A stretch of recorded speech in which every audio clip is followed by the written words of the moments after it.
Hey everyone, my name is Amanda and I'm the Fun Size Reader.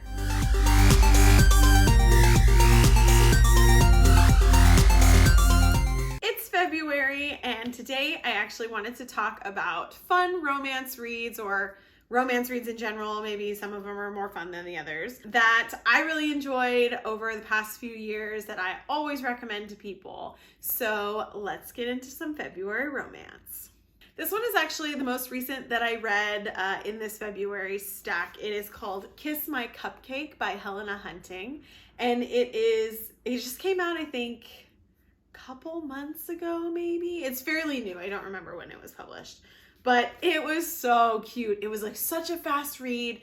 And it just kind of reminds me of February, just the cover itself. It's got, hearts and cupcakes, and it is a typical enemies to lovers romance, which is my favorite romance trope. I swear I read this in a day. It was so fast and just sucked you in. And of course, there's a lumberjack themed bar next to the frilly girly cupcake and alcohol bar.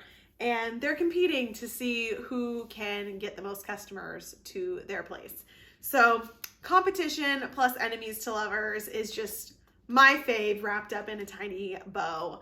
So Kiss My Cupcake, please read this book. So good. I told one of my friends to read it and she read it in same like a day like I did. And it's a great just get your mind off and enjoy a lovely romance. Less on the rom-com side, but heavy on the romance side is The Simple Wild by K.A. Tucker.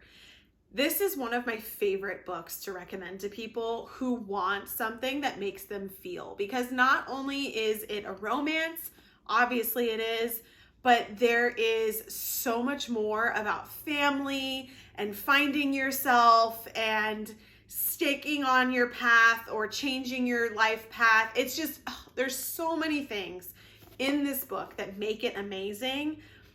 And the romance is also amazing. This sucks you in to this world that's not a fantasy world. It's a normal world, but it's not a world that a lot of us experience. And it makes you want to go to Alaska, and it makes you just want to sit and have tea and cuddle, and it is so good. I had this on my shelves for a long time because a lot of people on Bookstagram were recommending it, and I was like, oh, okay, I'll get to it. And I finally got to it last year. There have now been 3 other books, and I think there's another one coming. I don't think they are out of our lives just yet. The Simple Wild is worth the read if you love romance, if you love to feel, and you love a good book that will just hit you in the heart. This is it. So I guarantee you'll love this book. Please send me a message, leave me a comment, let me know if you do, because this book just has my heart. This next one I really loved, and it's got a whole series right now. The second one I wasn't too huge on, and I haven't read the third one yet, but I do love this first book. One of the reasons why I love it is because romance books tend to be a lot about a newly dating couple. They just kind of met, or they were thrown together, or there's some extenuating circumstance that makes them involved. This one is called The Bromance Book Club, and it's actually a romance about a married couple. Their marriage is failing, and the husband, who is the main character focus, doesn't know why. Well, he kind of knows why, and you'll find out in the beginning of the book, but they need to rekindle their love for each other. And I really thought this was so refreshing to read a book about a romance between people that have gone past that hearts and flowers stage. They're outside of that honeymoon stage. They've been together for a long time, and how they keep that romance alive. This, because it's focused on a bunch of guys, the Bromance Book Club, that all read romance books, okay, is hilarious. The language that they use, the way they talk to each other, it's focused on the guys more so than the girls. It is hysterical. I laughed so much reading this book. And yes, it is steamy and it is sexy and it's got all of that normal romance stuff in it. But I loved that it was focused on a married couple, and I loved the guy element to it. So definitely check out the Bromance Book Club.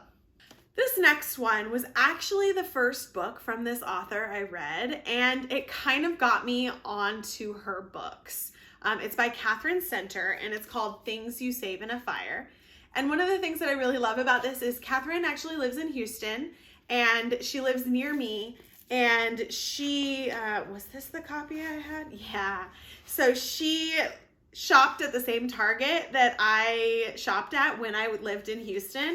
And she posted on her Instagram one day that she was signing copies in that Target, and I legitimately dropped everything and I went to Target down the street and I got one of her signed copies, which is really, really cool. And so it's really cool, especially if you know the places that an author writes about.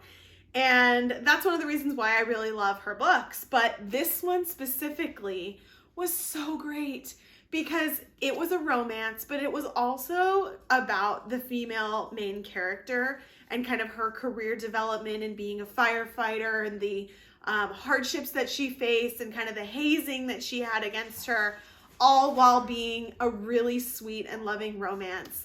There's family elements to this one as well, and it's just such an enjoyable book.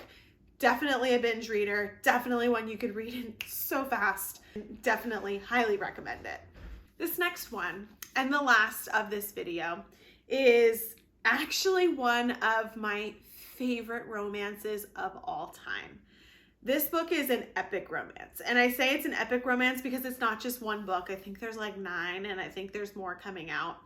I have not finished all of them, but I read this book and I feel that these characters are such a part of who I am, and I feel all of their emotions because her writing is just so amazing that I have to go through phases of reading these books where I'm just completely immersed. I cannot watch the show past the first season because I feel too much from reading the books. And that is Outlander. I was recommended to read this by one of my friends when I was in Hawaii, and I had actually read through all of the books that I brought with me because we were just sitting on the beach for a few days. So this was years ago, and she said, go to the bookstore, which I found on the island, and get this book. You won't regret it. And I didn't. I blew through this, and it's not a small book. It is hefty, and each of them get bigger and bigger. But the fantasy realism that is in this story sucks you in, and the love and hardships, and I can't even like put into words how much I feel about these books. So this is, if you want an all-immersive epic romance, please read Outlander. I will warn you though, I warn everybody that I recommend these books to.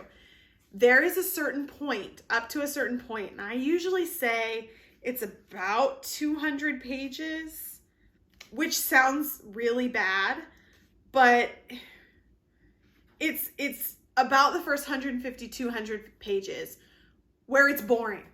You sit and you read this book and you're like, what am I reading? Why was this girl loving these books so much? Why did she recommend these to me? This is stupid.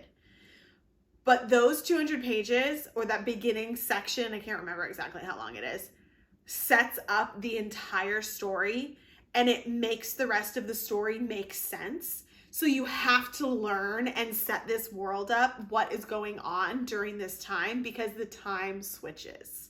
And you'll know that by reading the back of the book and reading the synopsis. So you have to really, really grasp what's going on in that beginning for the rest of it to be unbelievable. So if you want that epic love, if you want that love that transcends over time and space, this is the book to pick up. So those are 5 books that I recommend reading for romances in February. I do have 2 little quick mentions though that I wanted to make the list, but I was still trying to keep it short. One of those is Dating Mates Perfect by Pintip Dunn. I've talked about this book on my channel before. This will be a super quick YA read if you love things like To All the Boys I've Loved Before. Definitely recommend this one. So cute, so fast, loved it. Another quick mention for those of you who loved fantasy reads and YA fantasy romance specifically, I really love The Traitor's Kiss. This book And this series kind of stared at me for a long time because the covers are just beautiful, but I don't know why I couldn't pull the trigger and buy the books. And once I did, I was so happy I did. This romance is so good. It hits you in all of the feels. And if one of your triggers, like mine, is distance separating lovers, which is also in Outlander, if that's one of your triggers and that's what makes you feel long distance relationship survivor here, you will love these books because it just hits you and you feel the love between these characters and just, so good. So honorable mention on this one. Thanks for stopping by and talking about romance with me today. Can't wait to see if you guys read some more romance during February. Let me know any suggestions you have in the comments. In the meantime, go ahead and click like and subscribe. And if you'd like to talk on Instagram, follow me at The Fun Size Reader, on Facebook at The Fun Size Reader, and on Twitter at Fun Size Reader. See you next time.